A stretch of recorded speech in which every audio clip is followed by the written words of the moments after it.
A decade after mass anti-government protests shook the Middle East, we ask, what's the legacy of the Arab Spring? Hello, I'm Nader, and this is The Heat.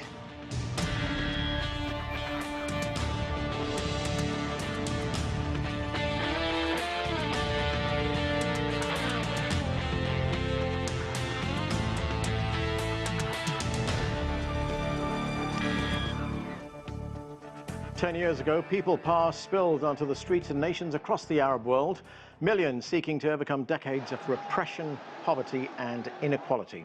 The Arab Spring began in Tunisia in 2010 and swept across large parts of the Middle East and North Africa. A decade on, what was achieved? What was lost? Was the movement more of a setback than a success?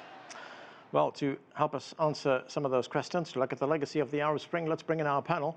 Joining us from Amman, Jordan, Safwan Masri is the Executive Vice President for Global Centers and Global Development at Columbia University. He's also author of the book Tunisia, An Arab Anomaly. From London, Nicolai Due-Gundersen is a political analyst at Kingston University. Nader Hashemi joins us from Denver, Colorado. He's director of the Center for Middle East Studies at the University of Denver. And from Pittsburgh, Pennsylvania, Ross Harrison is senior fellow and director of research at the Middle East Institute. Welcome to all of you. Safwan Masri, let's start with you in Amman, Jordan. Let's talk about Tunisia. This was the country where the Arab Spring started out, but if we look now, 10 years later, people are back on the streets protesting. You have called Tunisia an Arab anomaly, yet it is often cited as one of the few countries in the Middle East which is a success story after the Arab Spring. How would you assess the country's political evolution over the last 10 years? Thank you, Anand. So Tunisia did turn out to be an anomaly in that the Arab Spring, or what's called the Arab Spring, started there, and 10 years on, it's the only country that has really emerged as a democracy. It's been a very tough ride for it. It has had a lot of successes, multiple peaceful transitions of power, elections, presidential as well as parliamentary and municipal elections that have been successful. It adopted a new constitution, and it has worked towards compromise, consensus building, and trying to achieve political stability. At the same time, it has had major economic challenges. Those continue to plague the country and cause a lot of tensions in the political arena. So what I would say about Tunisia is that today it continues to be on the right track. It certainly is facing tremendous challenges, but as we all know, democracy can be quite chaotic, and it takes a long time for it to really evolve into a stable kind of steady state of being. So, Safwan, when we look at the current protests taking place in Tunisia right now, would you say that's part of the country's political maturity, or is it people wanting to change the system again? Yeah, no, I think it's the former. I really don't think it's about wanting to change the system. I think that it is part of the political maturity process. You have, polarization going on between different factions. At the current time, you also have huge tensions that exist between the president and the prime minister. The fact that there has not been a constitutional court put in place yet is adding to the challenges that Tunisia is facing. So I do think it is part of the political maturization process that is going on, and that explains some of the protests that have been taking place. But let's not forget also that there have been continue to be major protests, mass protests around economic grievances. Nader Hashemi, these protests, there were a series of pro-democracy protests that swept the Arab world. Some analysts say that this was basically a fight for dignity and human rights. But when we look at the past 10 years and see what has happened in many Arab countries, we see that in many instances, repression has actually worsened. So in some respects, was this a setback? Well, it was a setback because the authoritarian order was able to reconstitute itself and impose a much more draconian stranglehold over society. But I think if you have a longer-term perspective on these issues, one of the important gains and successes of the Arab Spring demonstrated that people can defy these brutal regimes that seem invincible, but when the moment of confrontation comes, they collapse very quickly. They're not as strong as they claim to be. And what we're seeing right now, roughly over the last 2 years, is sort of a reconstitution of what I call sort of mini versions of the Arab Spring protests in Sudan, in Algeria, in Lebanon, in Iraq. People sort of coming into the streets for the very same reasons that people came into the streets, 10 years ago, disgusted by corrupt authoritarian rule, demanding dignity, demanding accountability. And so this cycle is going to continue despite the, observation that you made that the current moment is incredibly dark and repressive, but I think it's really a temporary sort of moment that we're witnessing, because the underlying social conditions that generate opposition, anger, and protest are still there. In many ways, they've gotten worse. You say these conditions are still there, Nader Hashemi, but has there, as you say, with these protests that are taking place, is there some kind of incremental change for the better? Well, right now things are paralyzed, right? I mean, the authoritarian order is very much in command of politics, except for the 4 countries that I mentioned. So the underlying social conditions suggest that, look, unless people sort of give up and just stay in their homes and accept, this authoritarian order, which is the wish of sort of, I think, many authoritarian regimes, but also many countries in the West that sadly back this authoritarian status quo. The prognosis does not look good for, I think, stability. These regimes, like to project this image of stability and confidence to the outside world, but fundamentally, all of them, with the exception of Tunisia, they lack political legitimacy, and they really lack a program to meet the growing demands of their very restless, youthful populations. This is the big issue here. We have, millions of unemployed young people in the Arab and Islamic world with no hope, no future, and they're not going to stay quiet. And I think, events in Algeria, Sudan, Lebanon, and Iraq suggest they're a harbinger of things to come. Ross Harrison, how did the Arab Spring change the geopolitics of the region? I mean, we see countries like Iran, Turkey, Russia now having more influence in the region. Yeah, I mean, I think the important historical context that we need to keep in mind here is that for a century or more, the Middle East has been shaped by and influenced heavily by outside powers. During the colonial period, first the British and the French, and then later the United States and the Soviet Union gave the region sort of its political and geopolitical shape. And that shape largely was an Arab political order. Turkey was tilting towards the West, Israel was tilting towards the West, Iran was tilting towards the West until 1979. And the real battleground was the Arab world. And so it really was, to a great degree, an Arab political order. I think what's happened during the Arab Spring with the collapse of the Arab political order and Turkey turning back towards the region, Iran turning towards the region since 1979, is you have a sort of a tripartite system, if you will, of a balance or struggle for power, rather, between 3 centers of power, between the Iran center of power, Turkish center of power, and an Arab center of power. And I think that's, if there's any good news about this very, very messy, very bloody transformation in the wake of the Arab Spring, it is that the region is reshaping itself according to its own logic and its own dynamics. And what that will look like in the future, we really don't know. But it is undergoing an internal transformation, and it can be influenced by outside powers, but it's not going to be shaped by outside powers. So where does that leave the geopolitical shift with Iran and Turkey? The question that you asked, I think it's part of this process of that and the part of rivalry for power and trying to achieve some kind of struggle for regional influence. And unfortunately, it's taking place in the countries that experienced the worst effects of the Arab Spring, the countries that are in civil war today. Ross, how is it reshaping itself, the countries of the region, as you say? I mean, if we look at a country like Yemen, which is right in the Middle East, it's where the war is taking place, which many regard as a proxy war between Iran and Saudi Arabia.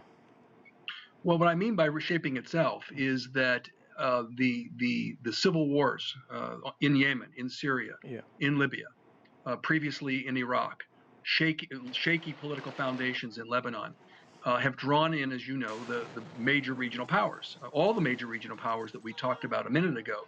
And that struggle for power and how that turns out is going to determine what the region looks like in the ensuing decade. So in a way, the individual civil wars, first the Arab Spring, then the civil wars, have led to almost a regional civil war.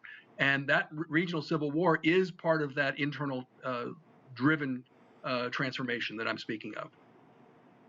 Nicolai, as Ross Harrison tells us, much of the Middle East was shaped by powers outside the region itself, but the Middle East itself and what happened over there over the last 10 years, the Arab Spring, also impacted other parts of the world, Europe primarily.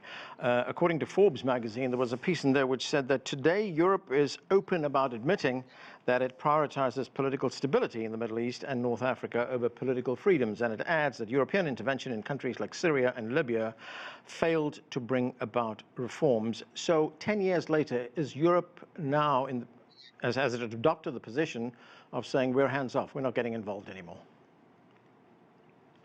Well, I think there are several aspects here. Firstly, we should not just dismiss the Arab Spring, although it has been a decade, because the organic evolution of democracy specific to Middle Eastern countries has often been suppressed or manipulated by Western powers that have kept dictatorships in power. And I think the idea of Europe not interfering is not realistic, because we're talking about a continent and countries in the West that have had former colonies in the Middle East, close relationships, strategic relationships, air bases as well across the Middle East, and they're not necessarily going to give that up. I agree that dignity is important here. Let's remember that protesters, what they accomplished, firstly, they broke through the fear barrier.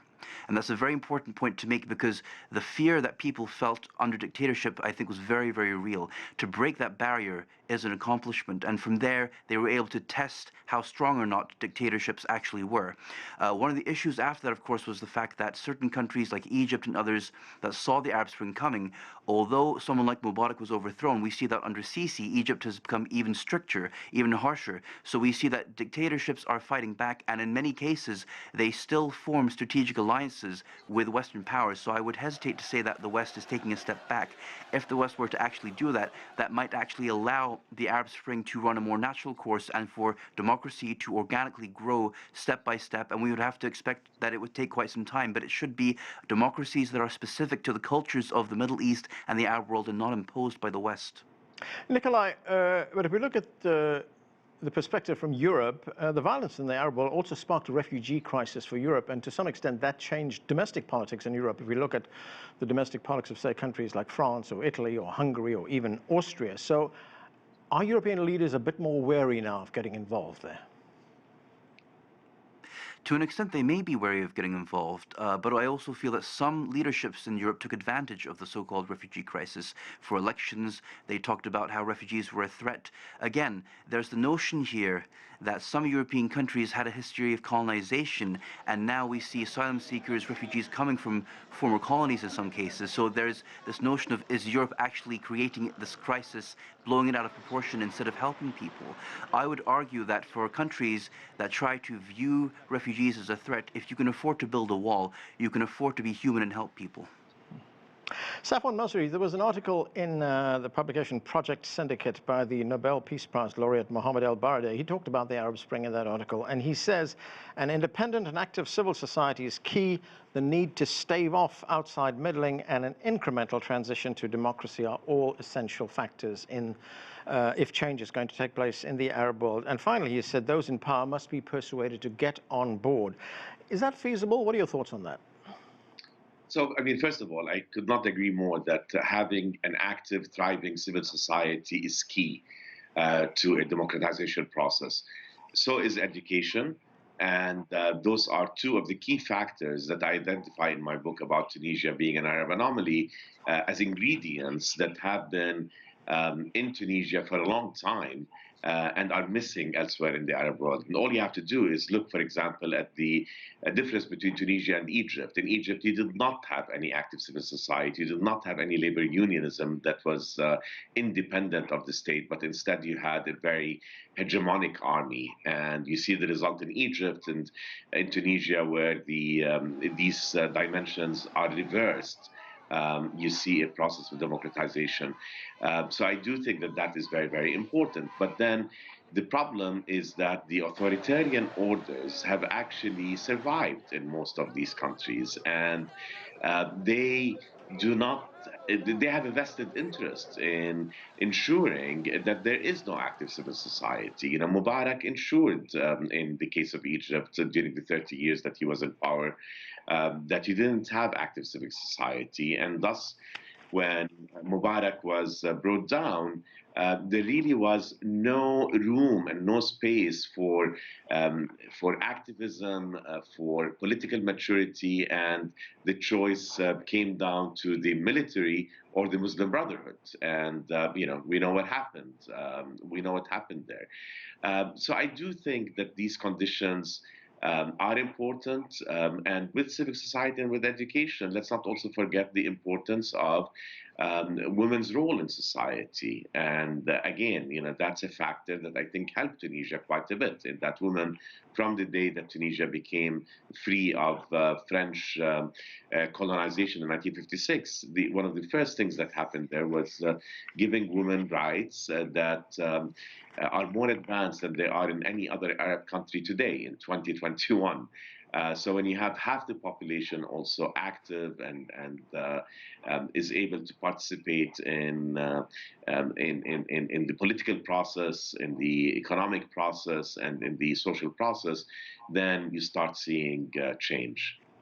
Nader Hashemi, I'm going to talk a little bit more about Egypt. I mean, as we just heard, Mubarak was forced from power by those demonstrations that we saw at the beginning of the Arab Spring. He was replaced by the Islamic Brotherhood, which was elected to office. Then they fell, and then al-Sisi has taken over now. So what is the potential for democratic change there now, as you see it? Well, but the potential is quite limited, because if you want to be honest, you know, you have a neo-fascist sort of reign of terror in Egypt today, openly backed by the West. I mean, this is one of the dimensions of this debate that have been alluded to by some of the other comments, but I really want to emphasize it. You know, in December of last year, the notorious leader of Egypt, you know, travels to France and is received with open arms. He's given a red carpet treatment, and he's hailed as this sort of, you know, noble statesman. On top of that, he's given, you know, France's highest civilian honor, the Legion of Honor Award for good conduct, while invoking sort of the, you know, the ideals of the Enlightenment. I'm discussing, you know, Emmanuel Macron's reception of this notorious leader. The United States backs, you know, the military in Egypt with over $1 billion a year. So I don't think you can, you know, discuss the question of the prospects for political change in Egypt without talking about the very strong and ongoing sustained support that Egypt is receiving from the European Union and from the United States in particular. This is a big factor, but I want to emphasize, I'm not one of those people who believe that all of the problems in Egypt can be, you know, located outside of Egypt's borders. In other words, it's because of external support, but it's a big factor, and to ignore it, I think, mischaracterizes, I think, the topic at hand. So, you know, getting back to your question, look, the prospects look very bleak at this moment. But I think if there was a significant shift in international policy, particularly Western policy, in other words, if Joe Biden's rhetoric about shifting U.S. foreign policy in the direction of democracy and human rights were to manifest itself in terms of concrete policy toward Egypt, I think that would open doors for political change. Just one point on the support that el-Sisi, the Egyptian regime, gets from the European Union, from the United States as well. To what end is that? Is that just to stop the Muslim Brotherhood from coming back to power? It's characterized not in those terms. but it's characterized in the name of stability. The view in Western capitals is that all the other alternatives look bleak. One of the lessons of the Arab Spring, from the perspective of Western national security interests, is that democratic transitions are messy. Let's just try and support the military. But of course, it sort of completely misunderstands the roots of instability in the Middle East. These regimes are the sources of instability. They're not the answer to the problem. But that's the calculation that's being made, and it's fundamentally rooted in a very short-term set of calculations from Western capitals, thinking that these regimes, will stand the test of time, when what they do is simply, I think, generate greater anger and resentment until the next revolution breaks out. Ross Harrison, of course, we have a new administration here in Washington right now. Joe Biden has taken over. According to Politico, he wants to pivot away from the Middle East. He wants to focus more of the United States political interests in places like Europe. He wants to rebuild the relationship with Europe. He's also looking at the Asia-Pacific region as well, and the Western Hemisphere, which is where the United States is as well. If this does happen, how will it impact relations with the Middle East? Well, first of all, I think there's a premise here is that the United States will start to withdraw, or at least attenuate its support for the region. Yes, the Biden administration has other priorities, the geopolitical priorities that you mentioned, the pivot, but also domestic priorities in terms of COVID relief and in terms of the economy.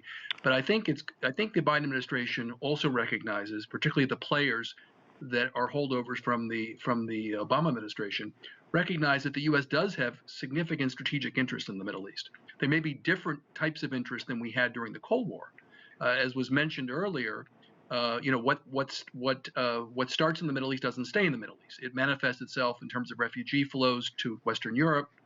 It manifests itself in terms of the specter of terrorism, and the instability in the region. The current instability threatens the global economy. It threatens essentially all the global powers. Moreover, the Middle East, particularly since 2015, when Russia came back to the Middle East, so to speak, with a military stance in Syria, is the Middle East and the Horn of Africa in particular become venues for great power competition. So I think the question is, what's the appropriate strategy for the United States given a shifting set of interests? But I don't believe that the United States is necessarily going to shift away from the Middle East. And if it intends to do that, events are likely to draw it back in. What would that mean for what would the threat of the United States pulling out of the Middle East mean for powers in the region? Many of them are quite nervous about it. I mean, the Saudis and the Israelis, particularly in the wake of U.S. flat-footedness during the Obama administration and U.S. frankly missteps during the Trump administration, I think they've lost faith in the consistency of U.S. policy towards the region, and so they're starting to hedge. And I think that's one of the results of at least the fear, or at least the perception, that the United States may shift out of the Middle East, is this hedging strategy that you see them having. Right, but Ross, something very significant has changed, hasn't it? I mean, if we look at the very public denunciation of Saudi Arabia by the Biden administration just this week for its role in the very brutal murder of the journalist Jamal Khashoggi. Yeah, of course. I mean, Jamal Khashoggi actually was a friend of mine. Of course, I mean, we've seen that shift even during the Trump era, at least on the Hill. We saw a shift away from giving carte blanche support to Saudi Arabia, particularly in the war in Yemen. And that is certainly true. I don't see necessarily, as we saw, the sort of not soft pedaling of the egregious behavior on the part of what was in terms of assassinating Jamal Khashoggi, but soft pedaling a retraction of U.S. support overall for Saudi Arabia's security interests.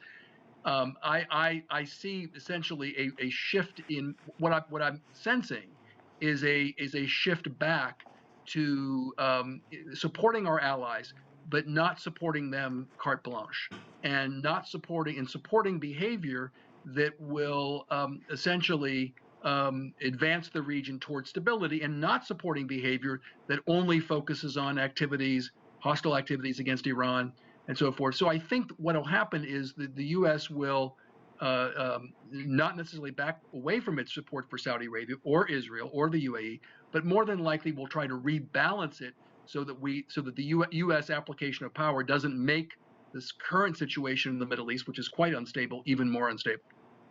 Nicolai, I want to talk about France very quickly. This is a country which has had very long and a deep relationship with the region. It has had colonies over there. Emmanuel Macron has visited Lebanon twice after that explosion that took place in the port in Beirut, and he's planning a third visit there. He's called for reforms as well in Beirut. Does he see himself as the new sort of Western power broker or Western champion in the region? Well, I think firstly, Macron and France in general, they will always have an interest in the Middle East, certainly in Lebanon as a former colony. Macron's visits are meant to allow him to strengthen his position domestically and also to send the message that he wants to be there for Lebanon, but of course it's all that political advantage.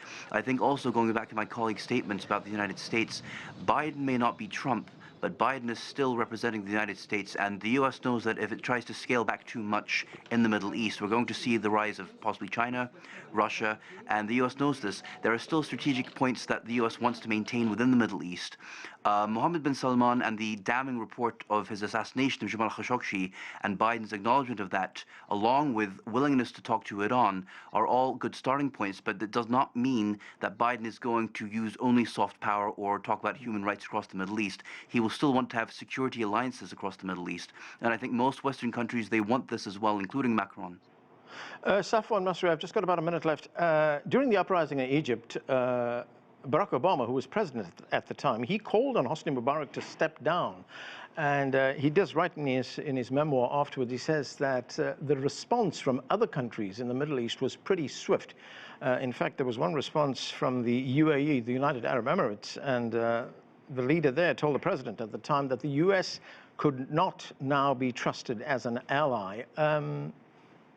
What did that do? How did that change the United States' relationship with those countries? It didn't. I mean, it really did not eventually and ultimately. I mean, I think we have to be very careful here because there has been a misreading of the Muslim Brotherhood and the threat of political Islam in the region by the West. And Mubarak and other authoritarian leaders in the region have always played the Muslim Brotherhood card, sort of as the only alternative to their authoritarianism. Right. In the case of Egypt, I think the Obama administration, read the situation, saw the seriousness of the protesters, saw that Mubarak had to step down, and then supported the Muslim Brotherhood because they were democratically elected. Right. The UAE and Saudi Arabia, as we have seen, have really fought the spread of political Islam in the region, but I don't think it really affected the relationship in the long run. Okay, and that is where we have to leave it. Thanks to all of you for being with us. That is it for this edition of The Heat. I'm Arnold Naidu in Washington, D.C. Thanks for being with us.